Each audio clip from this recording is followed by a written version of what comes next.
Pernahkah Anda membayangkan, jika seseorang yang Anda anggap paling rendah, seseorang yang setiap hari Anda hina dan caci maki karena seragam lusuhnya, ternyata adalah satu-satunya harapan bagi hidup Anda? Bagaimana rasanya jika sosok yang Anda sebut sampah, sesungguhnya adalah darah daging Anda sendiri yang telah lama hilang? Sebuah penyesalan seringkali datang terlambat, tepat ketika takdir membuka tabir rahasia yang menyakitkan. Kisah kali ini akan membawa kita ke kota Bandung, tentang seorang direktur wanita yang angkuh, seorang ibu yang menyimpan duka dalam bisunya, dan seorang petugas kebersihan yang menyamar demi mencari kepingan ingatannya yang hilang. Siapkan hati Anda, karena cerita ini akan menguras air mata. Tapi sebelum kita masuk ke dalam kisah yang penuh haru ini, bagi Anda yang baru pertama kali mampir, silakan tekan tombol subscribe di channel Ken Arok Productions ini.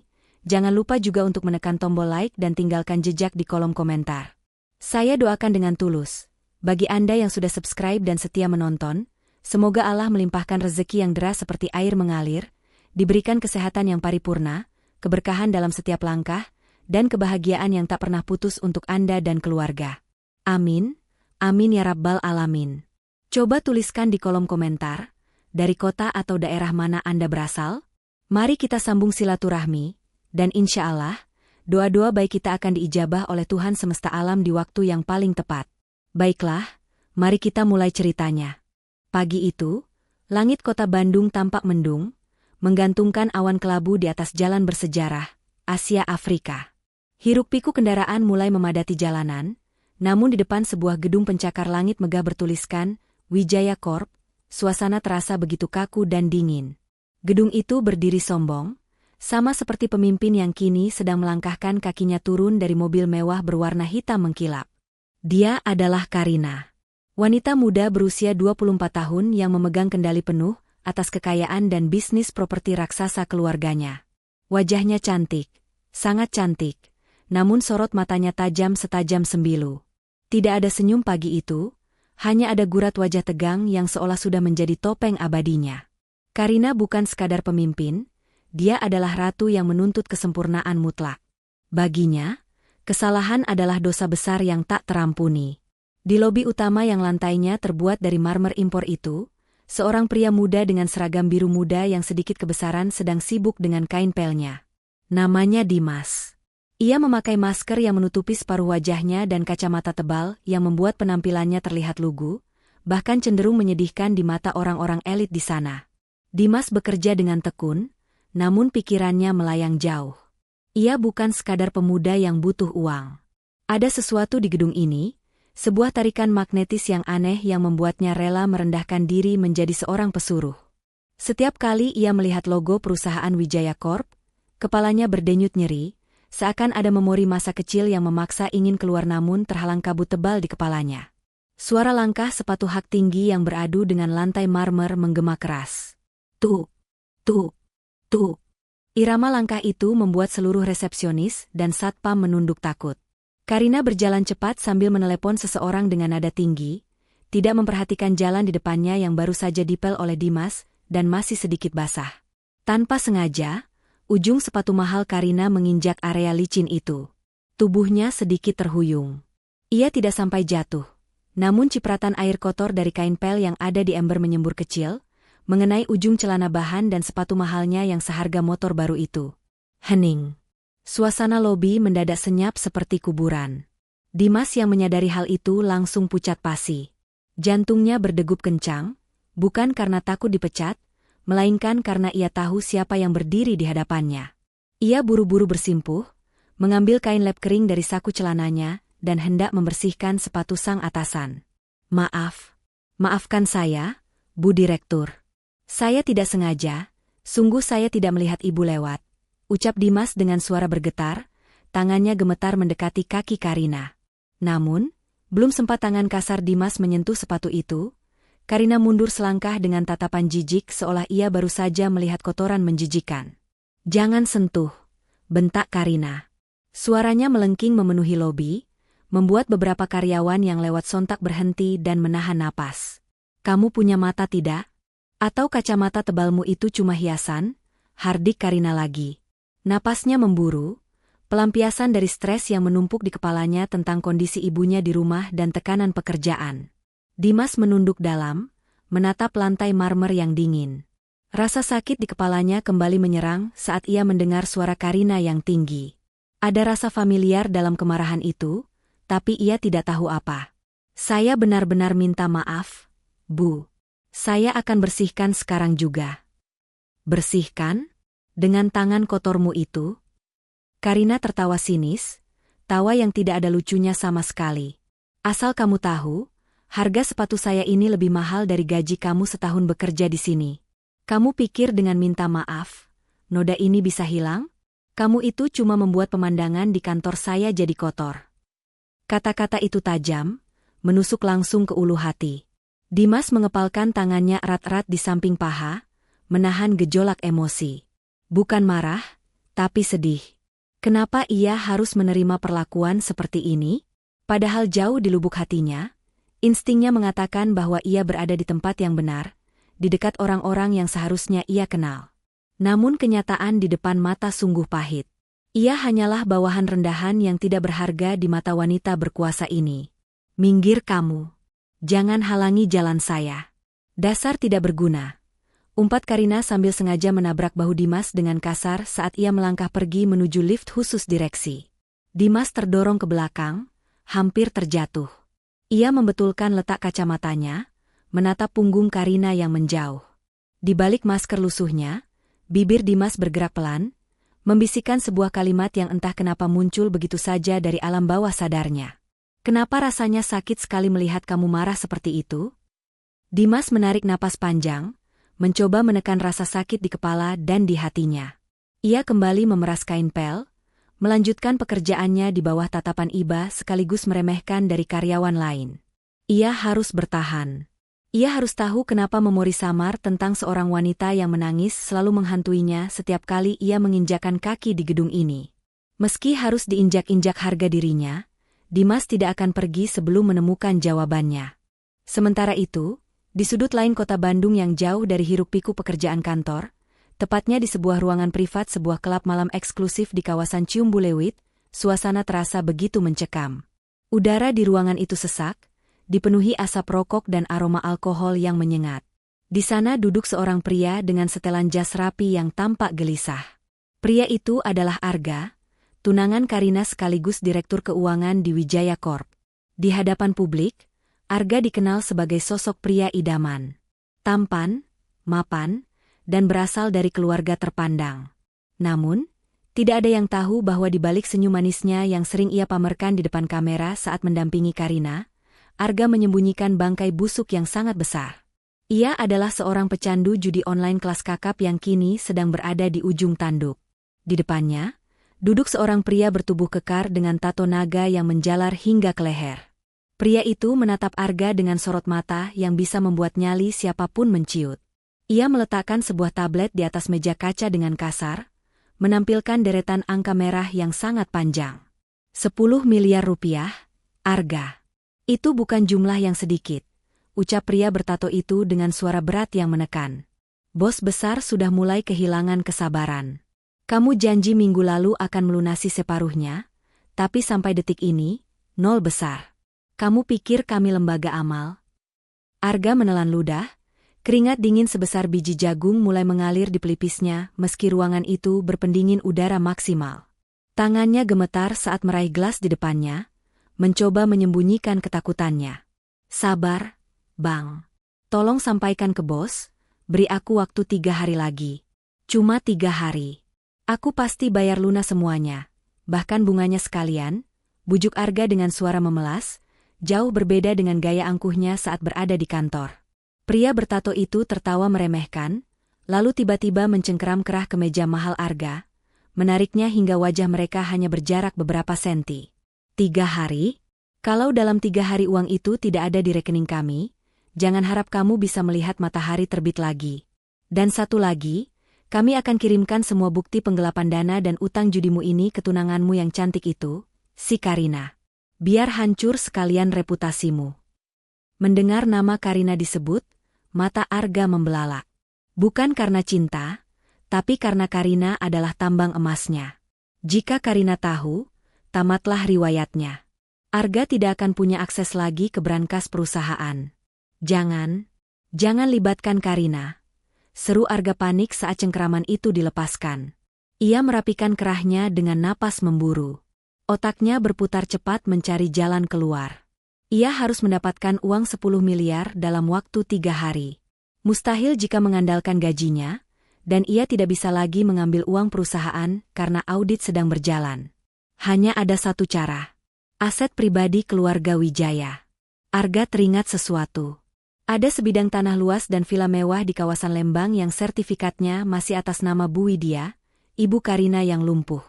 Nilai aset itu jika dijual cepat bisa mencapai 15 miliar rupiah. Itu solusi satu-satunya. Dengar, Bang. Aku punya rencana, ucap Arga, kini matanya berkilat licik. Ketakutannya perlahan berubah menjadi tekad jahat. Kalian akan dapat uangnya. Calon mertuaku, Bu Widya, dia punya aset tanah di Lembang yang nilainya fantastis. Dia lumpuh, bisu, dan tidak berdaya. Aku cuma butuh cap jempolnya untuk surat kuasa penjualan aset. Kamu yakin bisa dapat cap jempol orang lumpuh tanpa ketahuan anaknya? Tanya si penagih utang sangsi. Arga tersenyum miring, sebuah senyuman iblis yang mengerikan. Karina terlalu sibuk dengan pekerjaannya. Dia percaya penuh padaku. Mengambil cap jempol orang stroke itu semudah membalikan telapak tangan. Begitu surat kuasa jadi, aku jual tanah itu, kalian dapat uangnya, dan aku selamat. Sisanya bisa aku pakai untuk modal judi lagi. Malam itu, di bawah kerlap-kerlip lampu kota Bandung yang terlihat indah dari ketinggian Cium Bulewit, sebuah rencana keji telah disusun. Arga, orang yang seharusnya melindungi keluarga calon istrinya, justru sedang merancang kehancuran mereka demi menyelamatkan lehernya sendiri. Ia tidak peduli pada kondisi Bu Widya yang sakit, baginya wanita tua itu hanyalah sapi perah yang harus diperas sampai kering. Kejahatan seringkali bersembunyi di balik wajah yang paling kita percaya. Sementara rencana jahat sedang disusun di tempat yang gemerlap, jauh di dasar gedung Wijaya Corp, tepatnya di ruang arsip yang terletak di lantai paling bawah, suasana terasa begitu sunyi dan lembab. Ruangan itu luas, dipenuhi rak-rak besi tinggi yang berjejer rapi menyimpan ribuan dokumen sejarah perusahaan sejak puluhan tahun lalu. Aroma kertas tua dan debu yang khas memenuhi udara, menciptakan nuansa melankolis yang kental. Di sanalah Dimas berada, duduk bersandar di pojok ruangan yang remang-remang saat jam istirahat makan siang. Dimas tidak pergi ke kantin. Ia memilih menyendiri di sini, tempat di mana ia merasa tenang. Tangan kanannya merogoh saku celana seragamnya yang lusuh, mengeluarkan sebuah benda kecil yang selalu ia jaga melebihi nyawanya sendiri. Sebuah liontin perak tua yang sudah mulai menghitam termakan usia. Dengan perlahan, ia membuka liontin itu. Di dalamnya, terdapat sebuah foto kecil yang sudah buram, menampilkan seorang bayi laki-laki yang sedang digendong oleh wanita cantik dengan senyum yang sangat hangat. Dimas menatap foto itu lekat-lekat. Matanya menyipit di balik kacamata tebalnya, mencoba menembus kabut tebal yang menyelimuti ingatannya. Setiap kali ia melihat foto wanita itu, dadanya terasa sesak. Ada kerinduan yang mendalam, namun ia tidak tahu kepada siapa rindu itu harus dilabuhkan. Kepalanya kembali berdenyut nyeri. Sebuah sinyal yang selalu muncul ketika otaknya berusaha keras mengingat masa lalu yang terhapus karena trauma kecelakaan saat ia ditemukan di panti asuhan puluhan tahun lalu. Tanpa sadar, bibir Dimas mulai bersenandung pelan. Sebuah melodi sederhana keluar dari mulutnya, irama lagu, Nina Bobo, namun dengan cengkok dan nada yang sangat spesifik, sebuah variasi nada yang unik dan mendayu-dayu. Ia tidak tahu kenapa ia menyanyikan nada itu, rasanya melodi itu sudah tercetak di DNA-nya. Mengalir begitu saja seolah itu adalah bahasa pertamanya sebelum ia bisa bicara. Suaranya menggema lembut di antara lorong-lorong rak besi, memantul di dinding beton yang dingin. Tuk, tuk, tuk. Tiba-tiba, suara langkah kaki terdengar mendekat. Dimas yang terbuai dalam lamunannya tidak menyadari kehadiran seseorang. Itu adalah Karina. Sang direktur turun sendiri ke ruang arsip untuk mencari dokumen cetak biru proyek lama yang mendadak ia butuhkan. Biasanya ia menyuruh sekretarisnya, tapi entah kenapa siang ini kakinya melangkah sendiri ke tempat ini, seolah ada tali gaib yang menariknya. Langkah Karina terhenti mendadak di balik salah satu rak besar. Matanya membulat sempurna. Tubuhnya menegang, dan napasnya tertahan di tenggorokan. Ia mendengar senandung itu. Nada itu, Itu bukan sekadar lagu pengantar tidur biasa. Itu adalah nada khas yang selalu dinyanyikan ibunya, Bu Widya, 20 tahun yang lalu saat menidurkan kakak laki-lakinya, Rizky, yang hilang diculik. Karina merasa waktu seolah berhenti berputar. Hatinya bergetar hebat. Kenapa ada orang yang tahu nada spesifik itu? Mungkinkah? Namun, logika Karina yang dingin segera menepis perasaan itu. Ia menggelengkan kepala, mengusir pikiran sentimental yang menurutnya konyol. Dengan wajah yang kembali dikeraskan, ia melangkah keluar dari balik rak dan menghampiri sumber suara. "Siapa di sana?" Berani-beraninya berisik di jam kerja, tegur Karina dengan suara tajam yang memecah kesunyian. Dimas tersentak kaget. Ia nyaris menjatuhkan liontinnya. Dengan gugup, ia segera memasukkan benda itu ke saku dan berdiri tegak, menundukkan kepalanya dalam-dalam. Jantungnya berpacu cepat melihat atasan yang tadi pagi menghinanya kini berdiri, hanya beberapa meter darinya dengan tatapan menyelidik. Maaf, Bu Karina. Saya sedang istirahat sebentar setelah membereskan rak belakang." "Saya tidak bermaksud mengganggu," jawab Dimas terbata-bata. Karina menatap Dimas dari ujung kaki hingga ujung kepala dengan tatapan menilai. Ia melihat seragam OB yang kusam itu, lalu menatap wajah Dimas yang tertunduk. Perasaan familiar itu datang lagi, perasaan aneh yang membuat Karina tidak nyaman. Ia benci perasaan ini. Ia benci merasa lemah. "Kamu lagi? Si OB yang tadi pagi?" Karina mendengus kasar, menyilangkan kedua tangannya di dada. "Saya dengar kamu menyanyi tadi. Asal kamu tahu, ini kantor, bukan tempat karaoke. Suaramu itu mengganggu konsentrasi saya. Apa pekerjaanmu sudah selesai sampai kamu punya waktu untuk bersantai dan bernyanyi tidak jelas seperti itu?" "Sudah, Bu. Area ini sudah bersih," jawab Dimas pelan, masih tidak berani menatap mata Karina. Karina melangkah maju, mendekatkan wajahnya sedikit seolah ingin mengintimidasi. "Dengar baik-baik. Saya tidak suka melihat wajahmu berkeliaran tanpa kerjaan. Kalau kamu masih mau kerja di sini, pastikan mulutmu diam dan tanganmu bekerja. Satu kesalahan lagi, kamu angkat kaki dari gedung ini. Mengerti?" "Mengerti, Bu." "Sekali lagi maaf," ucap Dimas. Karina membalikan badannya dengan kasar, rambut panjangnya berkibar mengenai udara di sekitar Dimas. Ia berjalan pergi dengan langkah cepat, melupakan tujuannya mencari dokumen. Ia harus segera pergi dari sana. Dadanya bergemuruh aneh. Senandung yang dinyanyikan OB itu terus terngiang di telinganya, membangkitkan luka lama tentang kakaknya yang hilang. Karina tidak mau mengingat itu. Baginya, harapan adalah racun yang menyakitkan. Ia tidak menyadari bahwa pemilik suara itu, darah daging yang ia rindukan, baru saja ia hardik di ruang bawah tanah yang gelap itu. Matahari perlahan tenggelam di ufuk barat, digantikan oleh gemerlap lampu kota Bandung yang mulai menyala satu persatu, menciptakan lautan cahaya yang memukau jika dilihat dari ketinggian Dago Pakar. Di kawasan elit inilah, sebuah rumah mewah bergaya minimalis modern berdiri kokoh. Halamannya luas, dipenuhi tanaman hias mahal yang terawat rapi. Namun, di balik kemegahan arsitektur dan dinginnya dinding marmer rumah itu, tersimpan kesunyian yang mencekam. Rumah itu seperti istana tanpa jiwa, indah dipandang namun hampa untuk ditinggali. Di salah satu kamar utama yang menghadap langsung ke pemandangan kota, duduk seorang wanita parubaya di atas kursi roda. Dia adalah Bu Widya.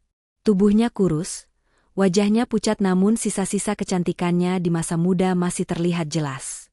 Sudah 8 tahun lamanya Bu Widya terperangkap dalam tubuhnya sendiri. Serangan stroke berat telah merenggut suaranya dan melumpuhkan sebagian besar saraf geraknya. Ia menderita afasia, kondisi di mana ia bisa mendengar dan memahami segalanya. Namun lidahnya keluh, terkunci rapat seolah ada tembok beton yang menghalangi setiap kata yang ingin ia ucapkan. Pintu kamar terbuka perlahan. Karina masuk dengan langkah gontai. Wajah garang dan tatapan tajam yang ia pasang seharian di kantor kini lenyap tak berbekas. Di hadapan ibunya, Karina hanyalah seorang gadis muda yang kelelahan memikul beban dunia di pundaknya yang rapuh.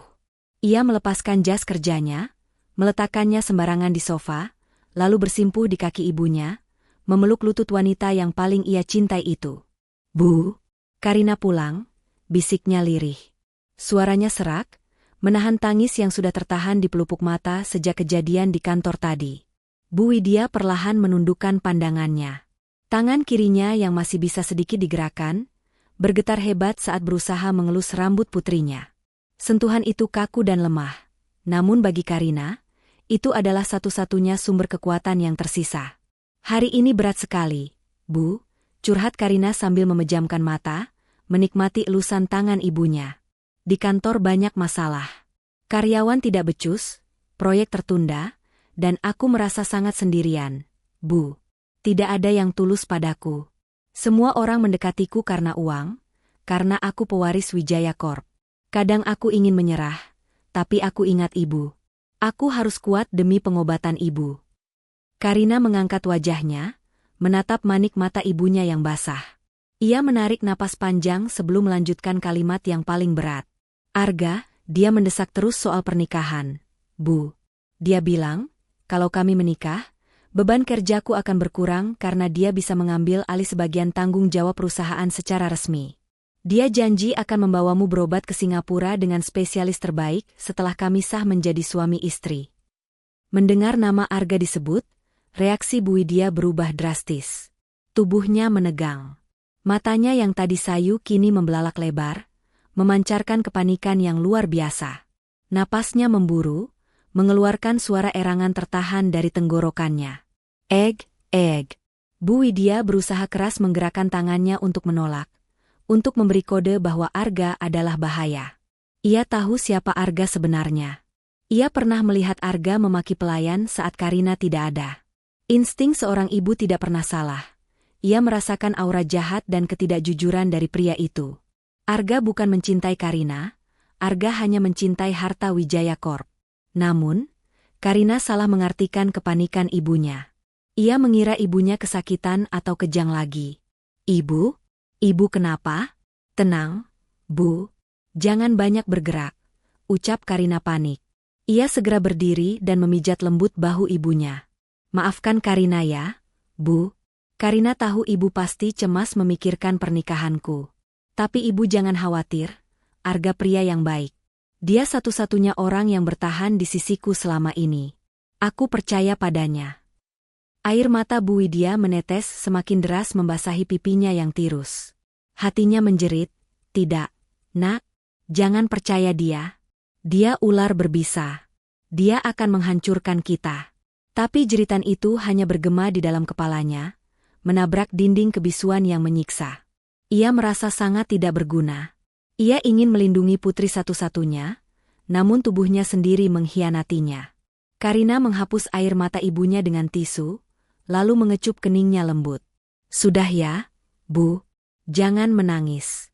Aku janji akan selalu menjaga ibu. Sekarang ibu istirahat, aku mau mandi dulu. Karina beranjak pergi, meninggalkan ibunya yang masih menatap punggungnya dengan tatapan nanar penuh keputusasaan. Di kamar yang mewah itu, Bu Widya kembali terkurung dalam sepi, tersiksa oleh kebenaran yang tak bisa ia sampaikan, sementara bahaya besar sedang mengintai putri kesayangannya yang berjalan lurus menuju perangkap. Keesokan harinya, aktivitas di kantor Wijaya Corp berjalan seperti biasa. Orang-orang sibuk berlalu lalang dengan wajah serius, mengejar target dan tenggat waktu, tanpa sedikit pun mempedulikan keberadaan sosok berbaju biru yang sedang membersihkan kaca etalase di lorong utama. Dimas, dengan kain lap di tangan kanannya dan semprotan pembersih di tangan kirinya, bekerja dalam diam. Namun, jika ada yang bisa mendengar isi kepalanya saat ini, mereka akan mendengar gemuruh pertanyaan yang tak kunjung reda, lebih bising dari suara mesin fotokopi yang bekerja tanpa henti. Mata Dimas terpaku pada deretan foto sejarah perusahaan yang terpajang rapi di dinding lorong itu. Ada foto peresmian gedung pertama, foto jajaran direksi dari masa ke masa, hingga sebuah foto besar berwarna hitam putih yang diambil sekitar 30 tahun lalu. Foto itu menampilkan sepasang suami istri muda yang tersenyum bahagia, sambil menggendong seorang bayi laki-laki. Wanita dalam foto itu adalah Bu Widya saat masih muda. Tangan Dimas berhenti bergerak. Kain lapnya menggantung di udara. Rasa sakit yang tajam kembali menghantam kepalanya, sebuah sensasi deja vu yang menyiksa. Ia merasa pernah melihat senyum itu. Bukan di foto ini, tapi di memori nyatanya. Dengan tangan gemetar, Dimas merogoh saku celananya, mengeluarkan liontin perak usang miliknya. Ia membukanya, lalu membandingkan foto buram di dalam liontin dengan foto besar di dinding itu. Mata wanita di liontin dan mata Bu Widya di dinding itu identik. Bentuk alisnya, sorot matanya yang teduh, semuanya sama persis. Napas Dimas tercekat. Jantungnya berdegup kencang seolah ingin melompat keluar dari rongga dadanya. Apakah mungkin? Gumam Dimas lirih, suaranya hampir tak terdengar.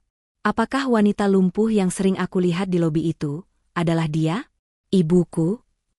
Pertanyaan itu membuat lututnya lemas. Jika benar Bu Widya adalah ibunya, lalu siapa dia sebenarnya? Kenapa dia bisa berakhir di panti asuhan? Dan kenapa setiap kali melihat Karina, adiknya, ada rasa ingin melindungi yang begitu besar meski ia sering dicaci maki? Teka-teki ini perlahan mulai menyusun gambarnya sendiri, meski masih banyak kepingan yang hilang. Dimas belum sempat mencerna semua itu ketika panggilan tugas membuyarkan lamunannya. Ia harus membersihkan ruangan Direktur Keuangan, ruangan Arga, karena sang pemilik ruangan sedang pergi makan siang. Dengan langkah gontai namun pikiran waspada, Dimas masuk ke ruangan mewah itu. Aroma parfum mahal bercampur bau rokok menyambut indera penciumannya. Ia mulai mengosongkan tempat sampah di bawah meja kerja Arga. Saat hendak menumpahkan isinya ke kantong plastik hitam besar, mata jeli Dimas menangkap sesuatu yang aneh. Ada beberapa lembar kertas yang diremas kasar menjadi bola-bola kertas, namun tidak sepenuhnya hancur. Rasa penasaran mendorong Dimas untuk mengambil salah satu bola kertas itu dan membukanya. Mata Dimas membelalak. Di kertas itu, terdapat puluhan coretan tanda tangan. Itu bukan tanda tangan Arga. Itu adalah percobaan meniru tanda tangan orang lain. Di bagian bawah kertas, tertulis nama yang ditiru, Widya Puspita Wijaya. Dia sedang berlatih memalsukan tanda tangan Bu Widya. Bisik Dimas kaget. Instingnya langsung bekerja. Ia tahu ini bukan pertanda baik. Orang jujur tidak perlu berlatih meniru tanda tangan orang lain secara sembunyi-sembunyi seperti ini. Dimas mengaduk isi tempat sampah itu lagi, mencari petunjuk lain. Di bagian paling dasar, tertutup bungkus makanan ringan, ia menemukan sobekan kertas cetakan yang sepertinya tidak sengaja terbuang atau dianggap tidak penting. Itu adalah bukti pemesanan tiket pesawat. Penerbangan satu arah ke Singapura untuk satu orang atas nama Arga, dengan tanggal keberangkatan 3 hari lagi. Darah Dimas mendesir hebat. Otaknya yang cerdas dengan cepat merangkai fakta-fakta yang ada. Tanda tangan palsu, tiket satu arah ke luar negeri, dan kepanikan Bu Widya yang pernah ia lihat sekilas saat Arga mendekatinya. Semuanya bermuara pada satu kesimpulan yang mengerikan. Arga berencana menguras harta keluarga ini dan melarikan diri, meninggalkan Karina dan ibunya dalam kehancuran. Bajingan, desis Dimas geram. Tangannya meremas kertas bukti itu erat-erat. Ada kemarahan yang meluap dalam dirinya. Bukan kemarahan seorang karyawan yang melihat bosnya korupsi, tapi kemarahan seorang kakak yang menyadari adiknya sedang ditipu mentah-mentah oleh pria yang dicintainya. Meski Karina sering menghinanya, meski Karina tidak tahu siapa dia, Dimas tidak bisa membiarkan ini terjadi. Darah yang mengalir di tubuhnya memanggil untuk bertindak. Ia melipat kertas-kertas bukti itu dan menyembunyikannya di saku dalam seragamnya. Kamu boleh menghina saya sepuasmu, Karina, batin Dimas sambil menatap pintu ruangan yang tertutup. Tapi saya tidak akan membiarkan laki-laki itu menghancurkan hidupmu dan ibu. Tidak akan pernah, selama saya masih bernapas.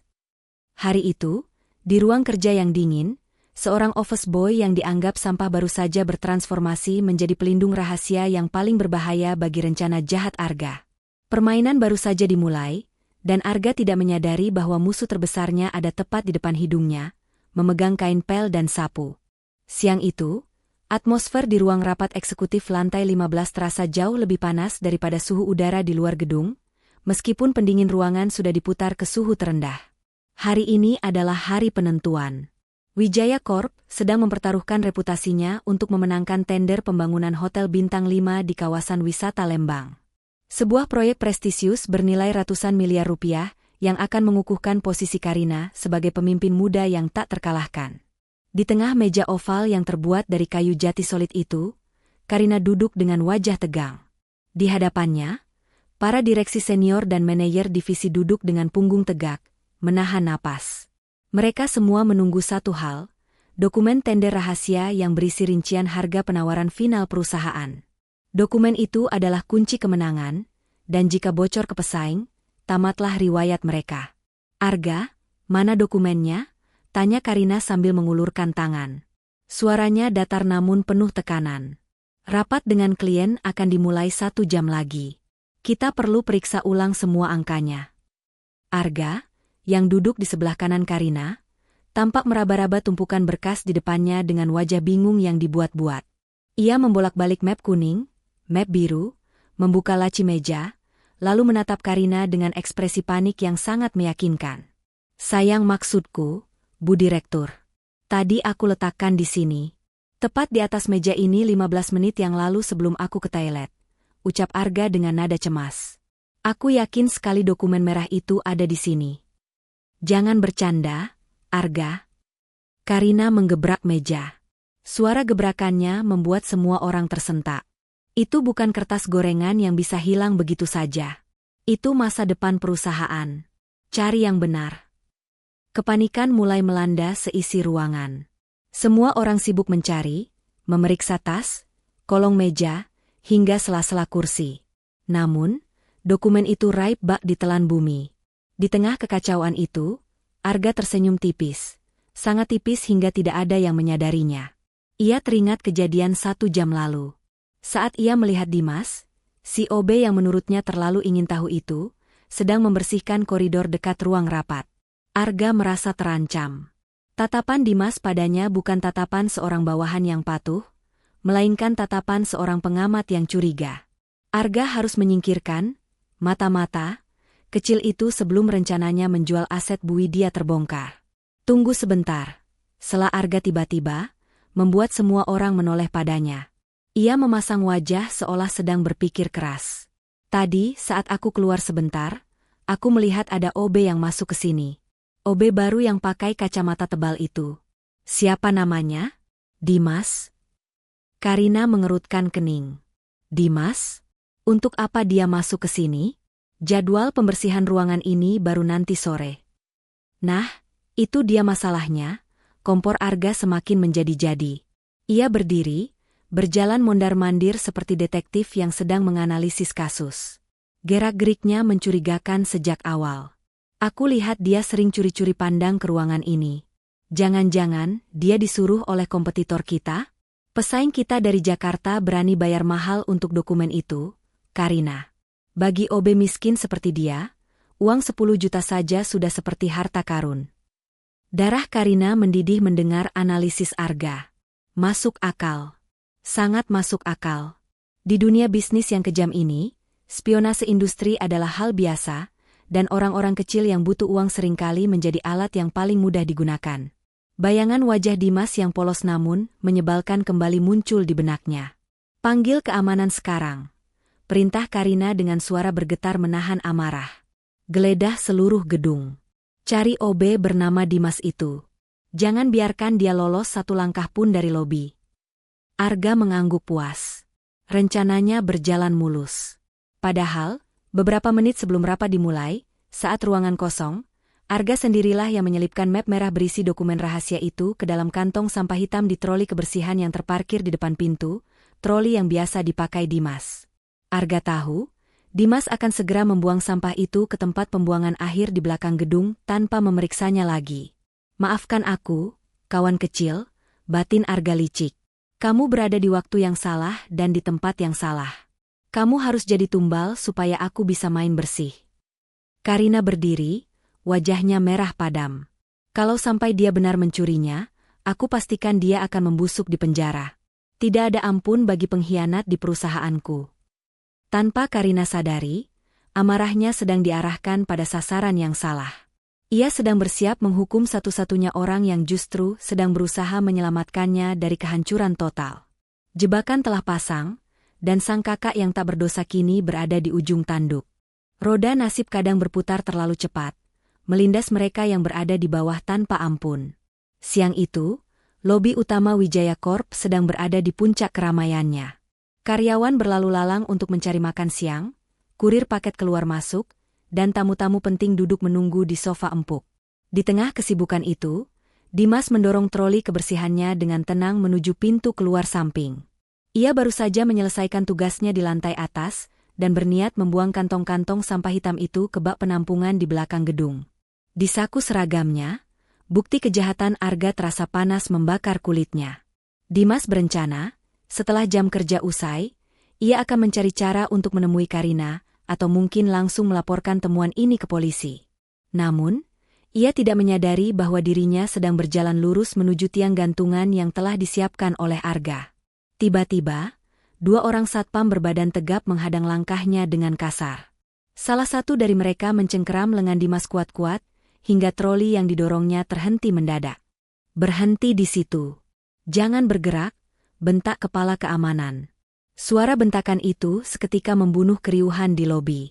Ratusan pasang mata kini tertuju pada satu titik. Seorang petugas kebersihan kurus yang sedang dikepung oleh keamanan.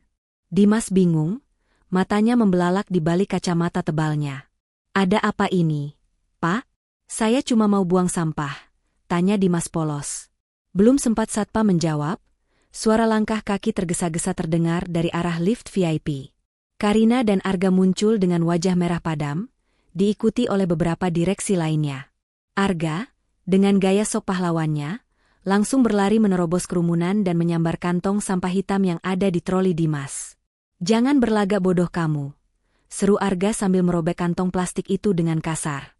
Sampah-sampah kertas, bekas tisu, dan sisa makanan berhamburan mengotori lantai marmer yang mengkilap. Bau tak sedap langsung menyeruak. Namun, bukan sampah itu yang menjadi fokus perhatian. Di antara tumpukan kotoran itu, menyembul sebuah map merah menyala yang sangat familiar. Arga memungut map itu dan mengangkatnya tinggi-tinggi seperti piala kemenangan. "Lihat ini, dokumen tender rahasia yang hilang ada di tempat sampah dia. Apa saya bilang, Karina? Tikus ini pelakunya." Karina menatap map merah di tangan Arga, lalu beralih menatap wajah Dimas. Tatapannya bukan lagi sekadar marah, tapi penuh dengan kebencian dan rasa jijik yang mendalam. Ia merasa dikhianati oleh orang yang paling tidak berharga di matanya. Karina melangkah maju, bunyi hak sepatunya terdengar mengerikan di telinga Dimas. "Jadi benar?" desis Karina, suaranya bergetar menahan amarah yang meledak. "Kamu bukan cuma lambat dan jorok, tapi kamu juga pencuri? Berapa kamu dibayar oleh pesaing saya?" "Hah?" Dimas menggeleng panik. "Tidak, Bu. Demi Tuhan, saya tidak tahu apa-apa. Saya tidak pernah memasukkan map itu ke sana. Seseorang pasti menjebak saya."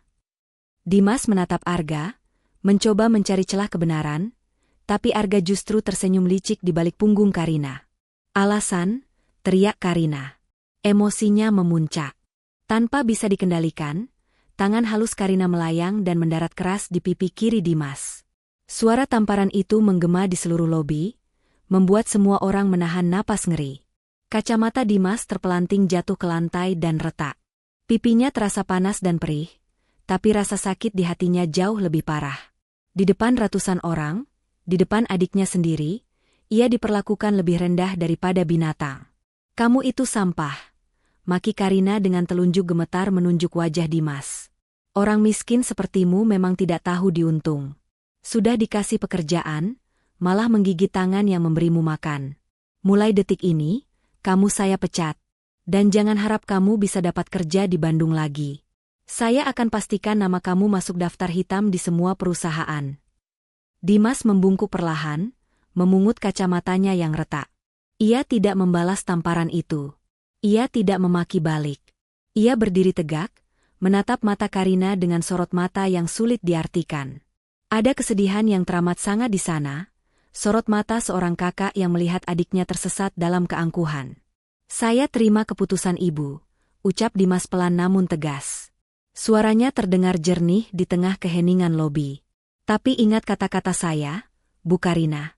Mata kadang bisa menipu, tapi hati tidak pernah bohong.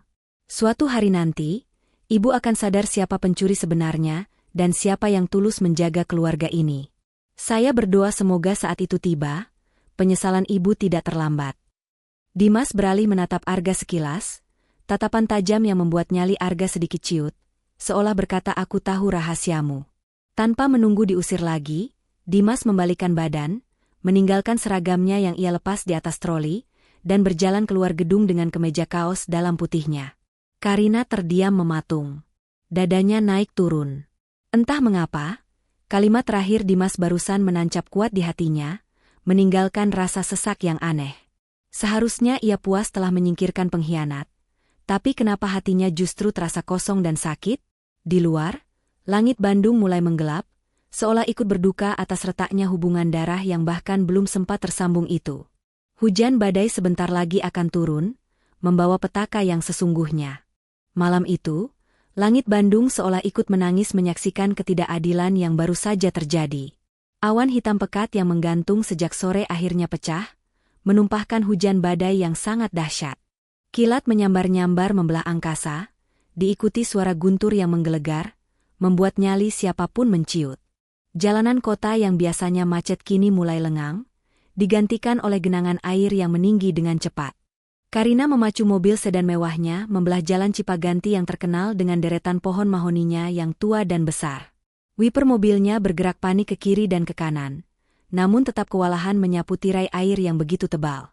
Jarak pandang sangat terbatas, hanya beberapa meter ke depan. Di dalam kabin mobil yang senyap dan dingin itu, hati Karina sedang dilanda badai yang lebih hebat daripada yang terjadi di luar sana. Kata-kata terakhir Dimas terus terngiang di kepalanya seperti kaset rusak yang diputar berulang-ulang. Mata kadang bisa menipu, tapi hati tidak pernah bohong. Omong kosong, teriak Karina frustrasi, memukul setir kemudinya. Ia berusaha menepis rasa bersalah yang perlahan merayap di hatinya. Dia pencuri. Aku melakukan hal yang benar. Arga tidak mungkin bohong padaku. Tiba-tiba, ponsel di tasnya berdering nyaring. Nama, Suster Rini, rumah, muncul di layar.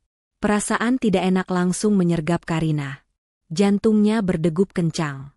Ia segera menekan tombol hijau dan menempelkan ponsel itu ke telinga.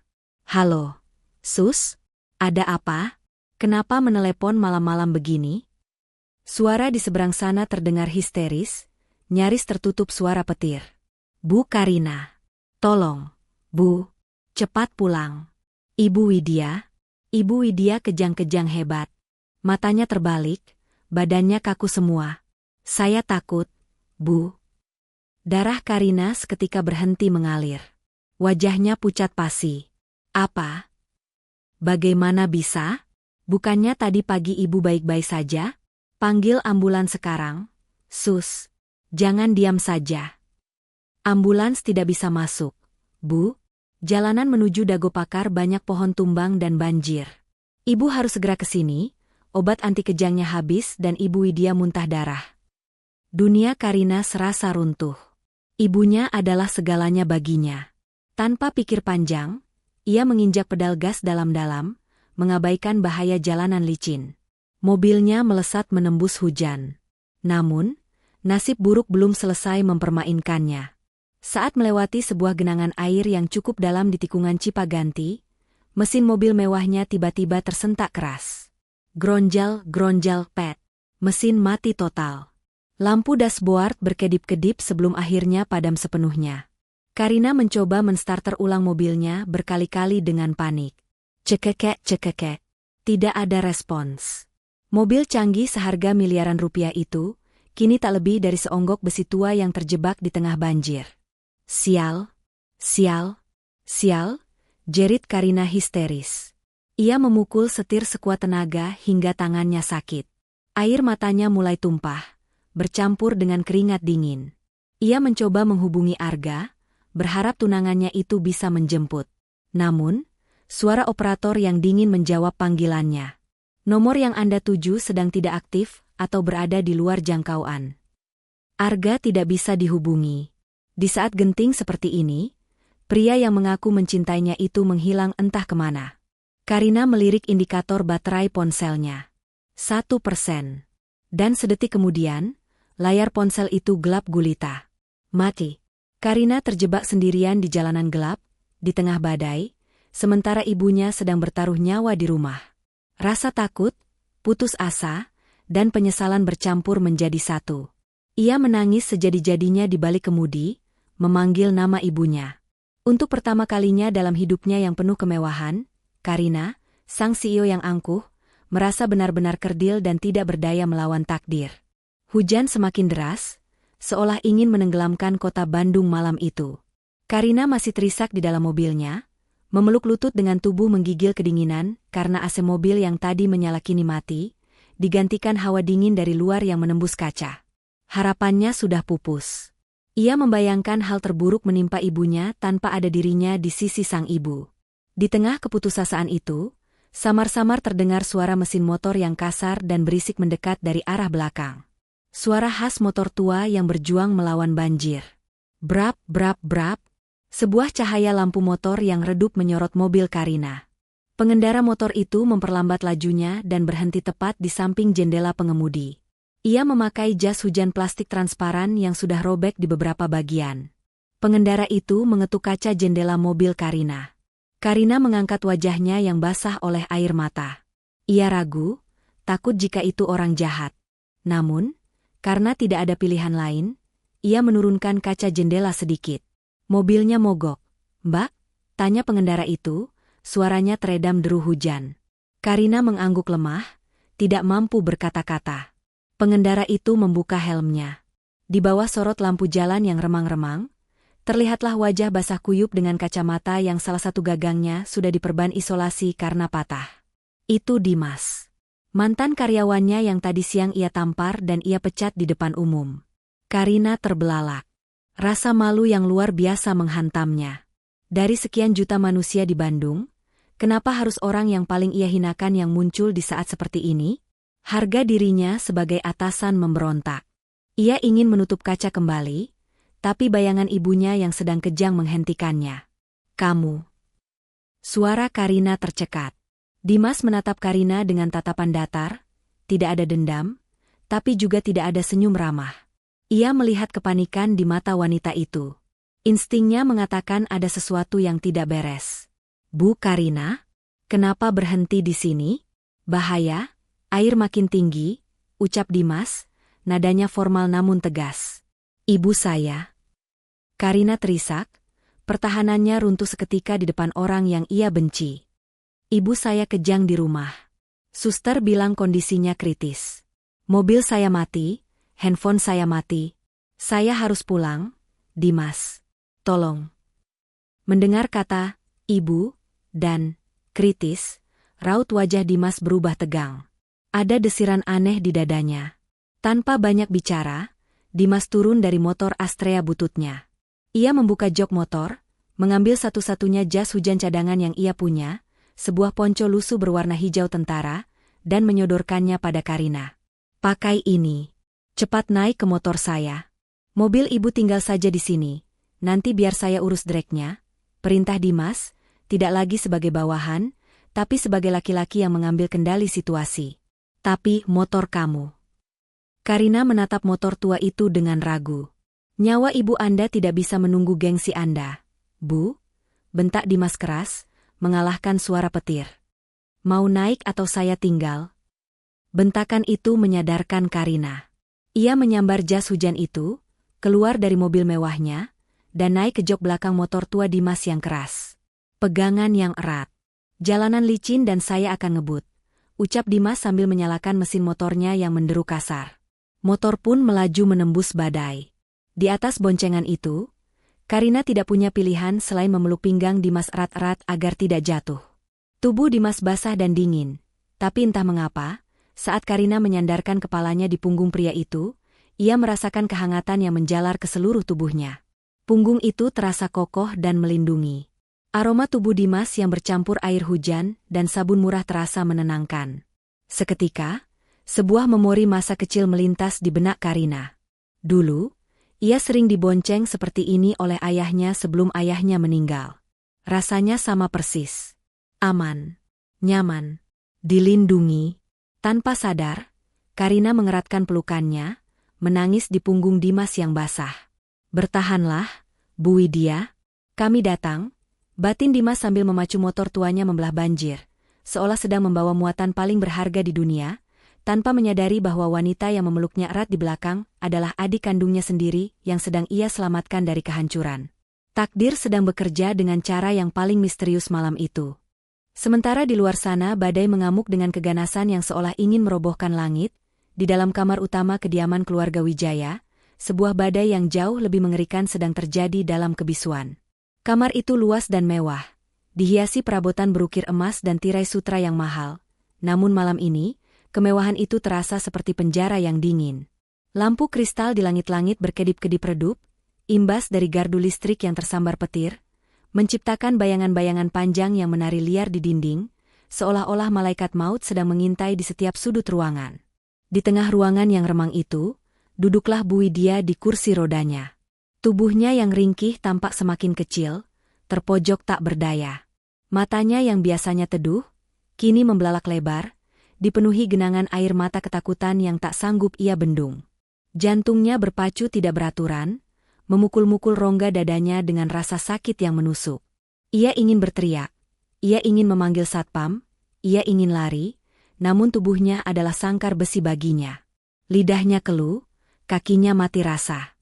Ia hanya bisa menatap sosok pria yang berdiri menjulang di hadapannya dengan tatapan memelas. Pria itu adalah Arga. Namun, ini bukan Arga yang sopan dan murah senyum yang biasa ia lihat mendampingi putrinya.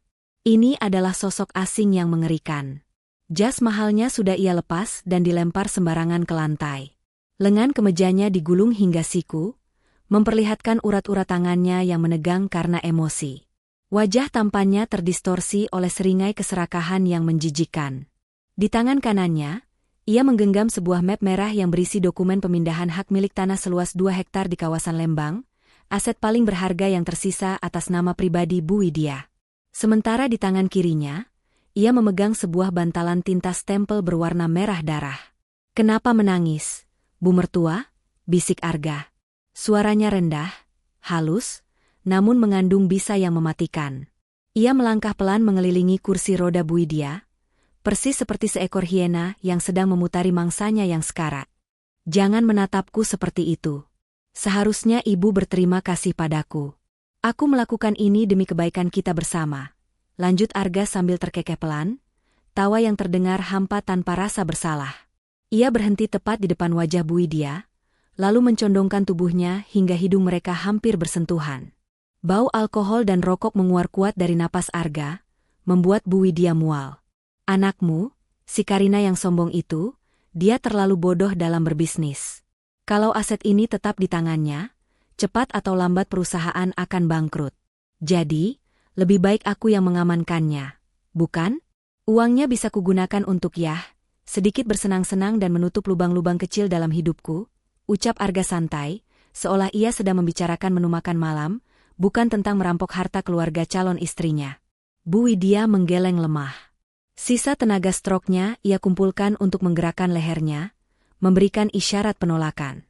Ia tahu, uang itu tidak akan menyelamatkan perusahaan. Uang itu akan habis di meja judi, dan keluarganya akan menjadi gelandangan.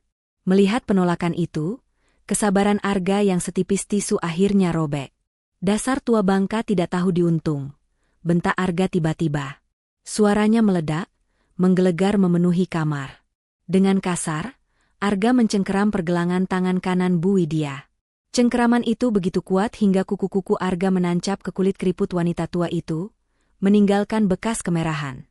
Bu Widya meronta. Ia mengeluarkan suara erangan tertahan dari tenggorokannya yang terkunci. NNNGGHH. Matanya memancarkan permohonan ampun, namun Arga sudah buta hatinya. "Diam.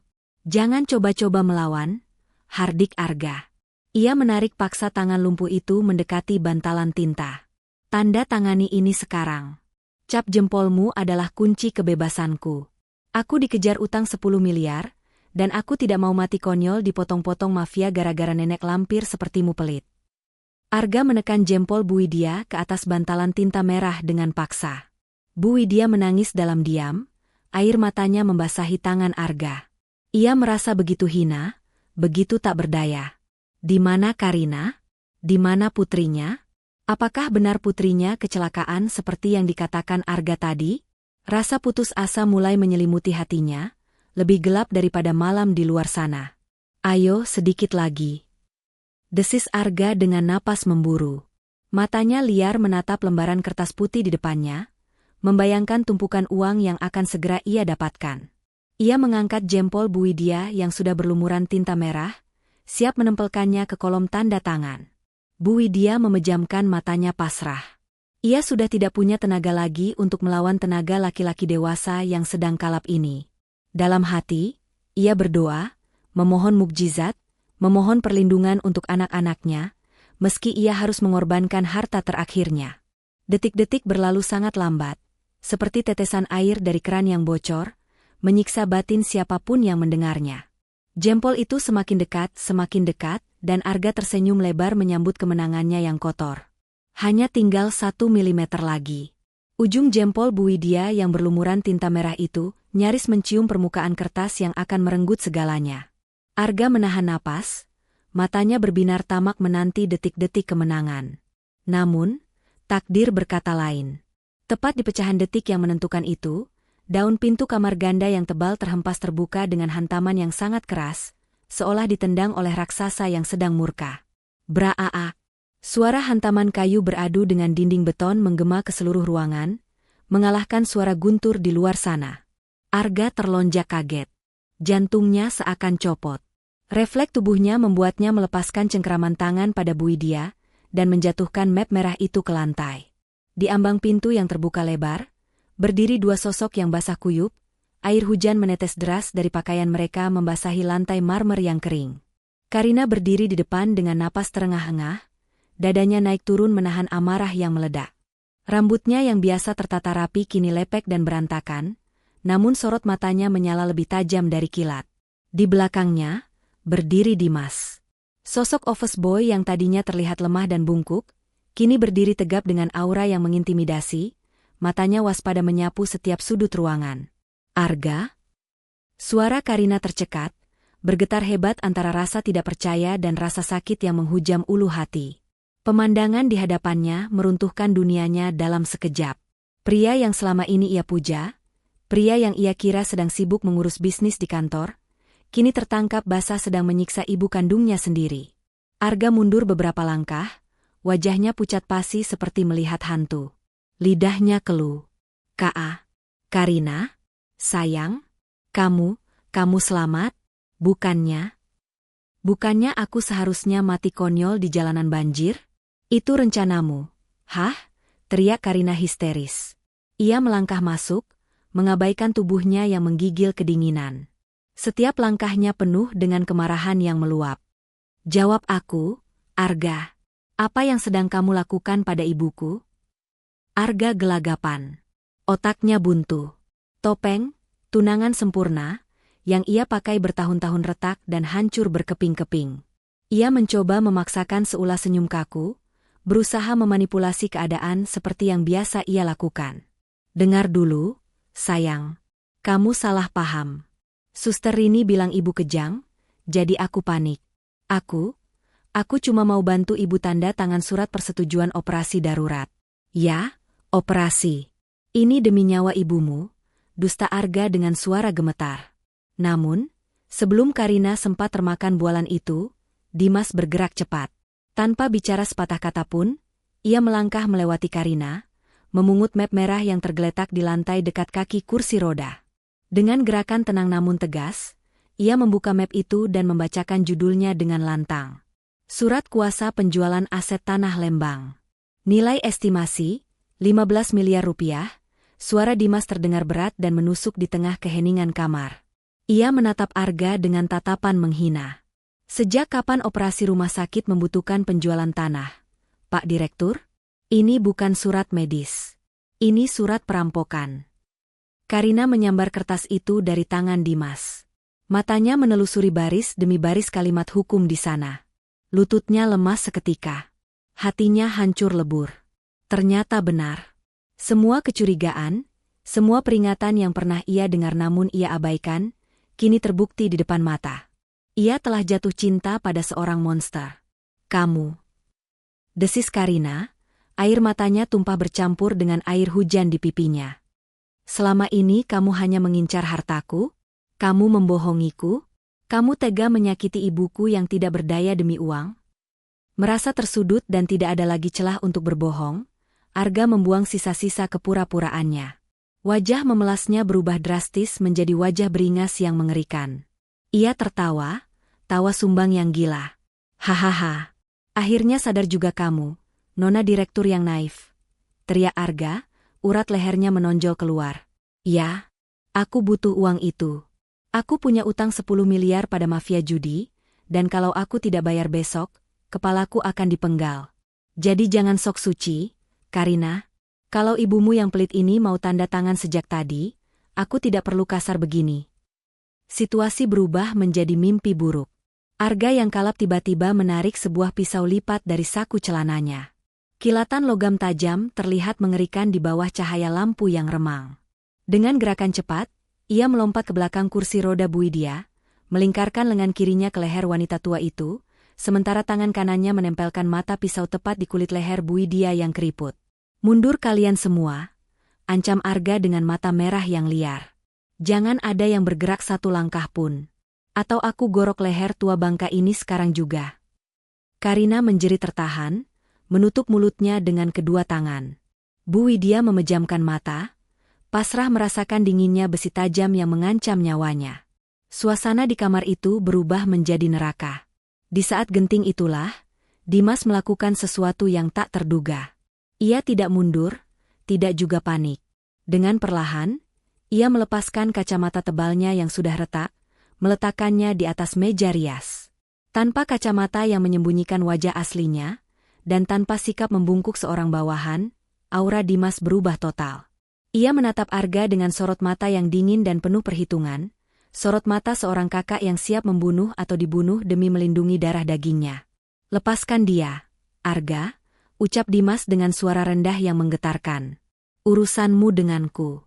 Jangan libatkan wanita yang melahirkan kita. Kata, kita, meluncur begitu saja tanpa sadar. Dimas memasang kuda-kuda bela diri, siap menerjang maut yang ada di depan mata. Konfrontasi ini tidak akan berakhir dengan kata-kata manis, melainkan dengan darah dan pengorbanan. Atmosfer di dalam kamar itu kini berada pada titik didih yang mematikan. Waktu seolah melambat, merangkak dalam detik-detik yang menyiksa. Arga masih berdiri gemetar di belakang kursi roda, pisau lipatnya menekan kulit leher Bu Widya yang tipis. Keringat dingin bercucuran deras di dahi pria itu, bercampur dengan kepanikan yang membuatnya kehilangan akal sehat. Di matanya, tidak ada lagi sorot kewarasan manusia, yang tersisa hanyalah insting liar seekor binatang yang terpojok dan siap menggigit siapa saja. Karina berdiri mematung di dekat pintu, tubuhnya kaku seolah dipaku ke lantai. Ia ingin berteriak, ingin maju menyelamatkan ibunya, namun kakinya lemas tak bertulang melihat nyawa wanita yang paling ia cintai berada di ujung tanduk. Ia hanya bisa menangis tanpa suara, air matanya mengalir deras menyaksikan betapa rapuhnya kekuasaan dan harta yang selama ini ia banggakan. Di hadapan maut, jabatan CEO tidak ada artinya sama sekali. Berbeda dengan Karina yang lumpuh oleh ketakutan, Dimas berdiri dengan ketenangan yang menakutkan. Matanya yang tajam tanpa kacamata terkunci rapat pada pergelangan tangan Arga. Otaknya yang cerdas berputar cepat, menghitung jarak, kecepatan, dan peluang. Ia tahu, satu gerakan salah akan berakibat fatal bagi ibunya. Namun, ia juga tahu bahwa berdiam diri sama saja dengan menyerahkan nyawa mereka pada psikopat yang sedang kalap ini. Letakkan pisaunya, Arga, ucap Dimas perlahan. Suaranya rendah, namun memiliki otoritas yang kuat. Ia melangkah maju 1 sentimeter, sangat hati-hati. Polisi sudah mengepung tempat ini. Kamu dengar sirine itu? Tidak ada jalan keluar. Menyerahlah selagi kamu masih bisa bernapas. Arga tersentak. Kepanikan di wajahnya semakin menjadi-jadi. Ia menoleh cepat ke arah jendela yang tertutup tirai tebal, mencoba mendengar suara sirine yang disebutkan Dimas, meski sebenarnya di luar sana hanya terdengar suara guntur yang menggelegar. Jangan bohong kamu, Babu, teriak Arga histeris, fokusnya terpecah sesaat. Aku tidak akan tertipu. Detik itulah yang ditunggu Dimas. Celah sempit seukuran lubang jarum dalam pertahanan lawan. Tanpa membuang waktu sedetik pun, Dimas melesat maju secepat kilat. Ia tidak menerjang untuk menyerang Arga, karena itu terlalu berisiko membuat pisau itu menyayat leher ibunya. Sebaliknya, dengan naluri pelindung yang luar biasa, Dimas menjatuhkan tubuhnya sendiri ke arah kursi roda, menjadikan punggung dan bahunya sebagai tameng hidup untuk menutupi tubuh Bu Widya. Arga yang kaget melihat bayangan berkelebat, secara refleks mengayunkan pisaunya ke bawah dengan membabi buta. Shred! Bilah pisau tajam itu merobek seragam biru Dimas, menyayat dalam lengan kirinya hingga ke bahu. Darah segar seketika muncrat, memercik ke wajah Karina yang menjerit histeris. Namun, Dimas tidak berteriak. Ia menggertakkan giginya menahan rasa perih yang menyengat, dan menggunakan momentum tubuhnya untuk mendorong dada Arga dengan bahu kanannya sekuat tenaga. Hantaman itu membuat Arga terhuyung ke belakang, pegangannya pada kursi roda terlepas. Bu Widya selamat dari sayatan pisau, namun bahaya belum usai. Arga yang jatuh terduduk di dekat meja nakas merasa dipermalukan dan semakin marah. Pisau lipatnya terlempar jauh, namun tangannya meraba-raba dan menemukan sebuah benda berat. Sebuah vas bunga kristal yang besar dan padat. Dengan sisa tenaga dan kemarahan iblis yang memuncak, Arga bangkit dan mengangkat vas kristal itu tinggi-tinggi. Dimas, yang saat itu sedang berlutut memeluk kaki Bu Widya untuk memastikan ibunya aman, tidak sempat menghindar. Punggungnya membelakangi Arga, posisi yang paling rentan. "Mati kau, pengganggu!" teriak Arga setan. Brak! Suara benturan keras terdengar mengerikan saat kristal tebal itu menghantam bagian belakang kepala Dimas. Vas itu pecah berkeping-keping, menghamburkan serpihan kaca ke lantai. Tubuh Dimas ketika menegang kaku, lalu lemas seperti boneka yang tali kekangnya diputus. Pandangannya menggelap, dunia berputar hebat. Rasa sakit yang tak terbayangkan meledak di kepalanya. Darah kental mengalir deras dari sela-sela rambutnya, menetes melewati pelipis, bercampur dengan keringat, lalu jatuh menetes tepat di pangkuan Bu Widya. Dimas ambruk perlahan. Ia jatuh tersungkur di kaki kursi roda ibunya, dengan posisi tangan yang masih berusaha merentang melindungi. Kesadarannya mulai hilang timbul. Namun di detik-detik terakhir sebelum gelap gulita merenggutnya, ia sempat menatap wajah ibunya yang syok berat. Bibir Dimas bergerak lemah, membisikkan satu kalimat yang sangat lirih, namun terdengar jelas di telinga Bu Widya. "Ibu, maafkan. Rizky terlambat." Hening. Ruangan itu mendadak senyap mencekam, seolah waktu berhenti berdetak. Hanya terdengar suara napas Arga yang memburu dan isak tangis Karina yang tertahan di tenggorokan. Sang office boy yang sering dihina itu kini terbaring sekarat, darahnya menggenang di lantai marmer putih, menjadi bukti bisu dari sebuah pengorbanan darah yang tak ternilai harganya. Ia telah menunaikan tugasnya sebagai kakak, sebagai anak, meski nyawa menjadi taruhannya. Pemandangan di depan mata itu seolah menjadi palu godam raksasa yang menghantam jiwa Bu Widya hingga ke dasar terdalam. Waktu seakan berhenti berputar, membekukan detik demi detik yang menyakitkan itu menjadi abadi. Matanya, yang selama 8 tahun hanya bisa memancarkan kesedihan bisu, kini terpaku nanar pada sosok pemuda yang terkapar tak berdaya di kakinya. Aroma anyir darah segar yang menusuk hidung seketika membangkitkan trauma purba yang terkubur rapat di alam bawah sadarnya. Darah itu, darah yang mengalir deras dari kepala Dimas dan membasahi gaun tidur mahalnya, seolah menjadi kunci yang membuka gerbang bendungan emosi yang selama ini tertahan. Di dalam benak Bu Widya, kilasan memori 20 tahun lalu meledak keluar. Ingatan tentang Rizky kecil, putra sulungnya, yang menangis dan terluka saat diculik dari pelukannya. Rasa sakit kehilangan itu, rasa bersalah yang selama ini menyumbat saraf bicaranya dan melumpuhkan tubuhnya, tiba-tiba runtuh dihantam gelombang adrenalin seorang ibu yang melihat anaknya sekarat untuk kedua kalinya. Tidak. Dia tidak boleh kehilangan Rizky lagi. Bu Widya tidak peduli lagi pada diagnosis dokter. Ia tidak peduli pada vonis kelumpuhan yang membelenggunya. Ketakutan luar biasa melihat nyawa anaknya melayang mengalahkan segala hukum medis dan logika manusia. Tubuh ringkih itu gemetar hebat, bukan karena penyakit, melainkan karena ledakan kekuatan tekad yang maha dahsyat. Perlahan namun pasti, tangan Bu Widya yang selama ini kaku dan lemah, bergerak mencengkeram lengan kursi rodanya dengan kuat hingga buku-buku jarinya memutih. Dengan satu tarikan napas panjang yang menyakitkan, ia mendorong tubuhnya sendiri ke depan. Bruk! Bu Widya menjatuhkan dirinya sendiri dari kursi roda. Ia jatuh bersimpuh keras di lantai marmer yang dingin, tepat di samping tubuh Dimas yang bersimbah darah. Rasa sakit di lututnya ia abaikan.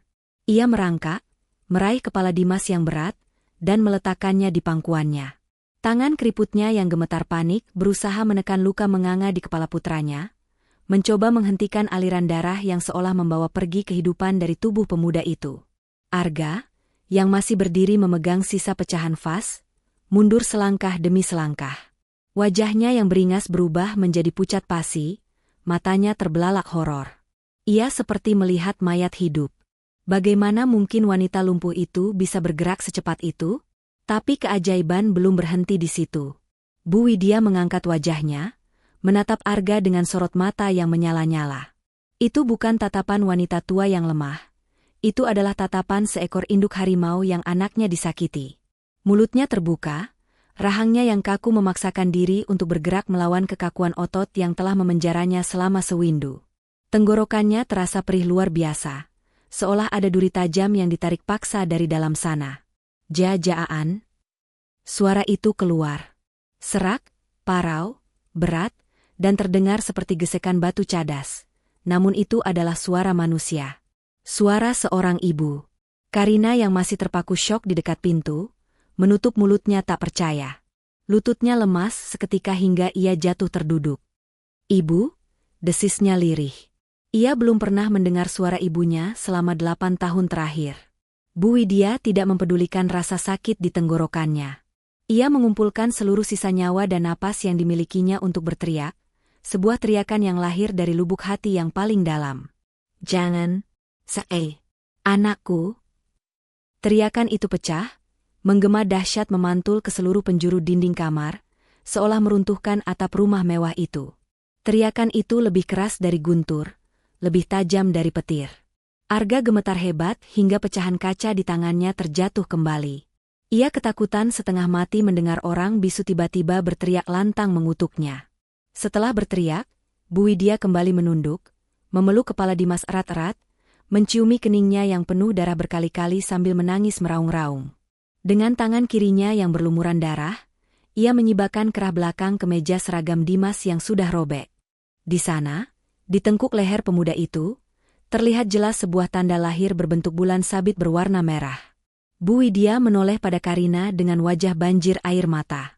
Ia menunjuk tanda lahir itu dengan jari telunjuknya yang gemetar. "Lihat ini, Karina. Lihat tanda ini." Ucap Bu Widya tersendat-sendat, napasnya memburu namun artikulasinya semakin jelas. "Dia bukan orang asing. Dia bukan sampah seperti yang kau bilang. Dia Rizky. Dia kakak kandungmu yang hilang. Dia kembali untuk kita, nak." Dunia Karina seolah berputar 180 derajat. Langit-langit kamar serasa runtuh menimpanya. Ia merangkak mendekat dengan sisa tenaganya, matanya tertuju pada tanda lahir itu. Tanda yang sama persis dengan yang ada di foto bayi kakaknya di album keluarga, yang sering ia lihat saat rindu. Potongan-potongan kejadian hari ini berputar cepat di kepala Karina seperti film bisu. Nyanyian Dimas di ruang arsip yang terasa familiar, tatapan matanya yang teduh saat di motor, dan bagaimana pria ini rela mati melindunginya meski sudah ia tampar, ia ludahi, dan ia pecat. "Mas Rizky?" bisik Karina dengan suara hancur. Ia menangis histeris, sebuah tangisan penyesalan yang paling menyakitkan yang pernah ada. Ia telah menghina darah dagingnya sendiri. Ia telah menyebut kakaknya sampah. Dan kini, sampah itu sedang sekarat di pangkuan ibu mereka karena menyelamatkannya dari pria pilihan hatinya yang ternyata iblis. Malam itu, di lantai yang dingin dan berdarah, kebenaran akhirnya terungkap dengan cara yang paling memilukan. Sang office boy itu adalah pangeran yang hilang, dan kini sang pangeran sedang berjuang antara hidup dan mati di tangan orang-orang yang dicintainya. Kebenaran yang baru saja terungkap itu menghantam seisi ruangan lebih keras daripada badai yang mengamuk di luar sana. Arga berdiri kaku di tempatnya, wajahnya yang semula beringas kini berubah menjadi pucat pasi, seputih kertas mayat. Kakinya gemetar hebat, bukan karena hawa dingin, melainkan karena ketakutan yang merayap cepat menusuk tulang sumsumnya.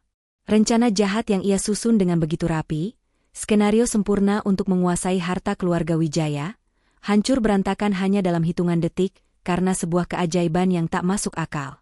Fakta bahwa office boy yang ia injak-injak adalah pewaris sah keluarga ini, membuat nyalinya ciut seketika.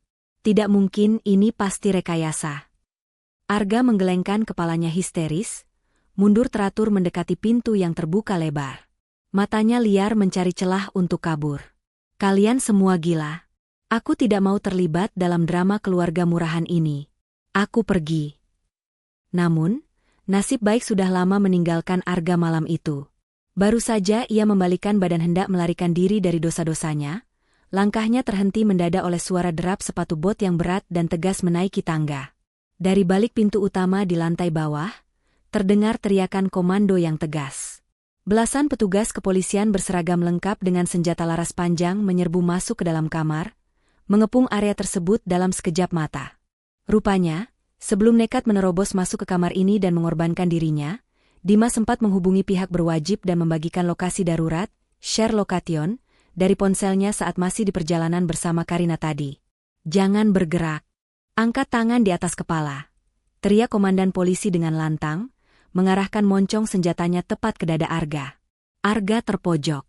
Habis sudah riwayatnya. Ia menjatuhkan tangan kosongnya ke samping, lututnya lemas hingga ia jatuh berlutut. Dua orang polisi langsung meringkusnya dengan kasar, membanting tubuh Arga ke lantai marmer yang dingin, dan memasangkan borgol besi di kedua pergelangan tangannya.